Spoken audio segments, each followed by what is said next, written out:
Arch Manning has made a remarkable comeback after a challenging experience against Ohio State, showcasing his skills in a stellar first half against San Jose State.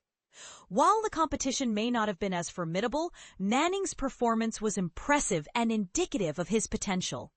During the first half of the game held at Darrell K. Royal Texas Memorial Stadium, he completed 11 out of 18 passes, amassing 180 yards, 4 touchdowns, and just 1 interception. One of the highlights of his performance was an impressive 83-yard touchdown pass to Carker Livingstone, which set the tone for the Longhorns. By halftime, Texas had established a commanding 28-7 lead, ultimately finishing the game with a decisive 38-7 victory.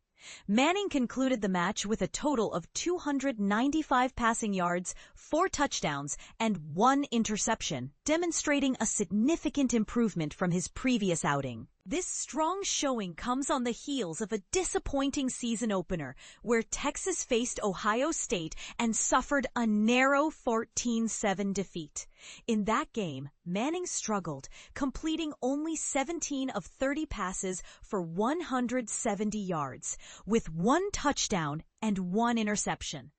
Much of his yardage came during a late-game push when Texas was already trailing by 2 scores, highlighting the challenges he faced in that high-pressure situation.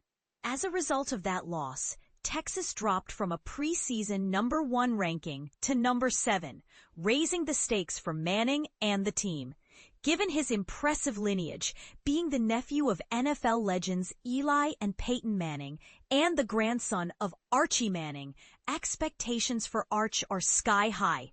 He was also the top-ranked recruit in the 2023 class, which adds even more pressure to perform at an elite level. Reflecting on his performance from the previous week, Manning stated, "I hold myself to a high standard. I've got to play better, got to lead more, got to get our guys to play well around me, and ultimately, I wasn't good enough." Head coach Steve Sarkisian noted that Manning learned valuable lessons from the Ohio State game. He pointed out that there were moments when Manning's footwork didn't align with his throwing mechanics, leading to some awkward sidearm throws that are not typical of his style. Sarkisian emphasized the importance of developing trust and comfort with receivers during real games, as opposed to practice scenarios, especially when facing a strong defense where passing windows are limited. This brings us to an interesting point. How much of a player's success is influenced by their environment and the pressure of expectations? As Manning continues to navigate his career, it will be fascinating to see how he balances these factors.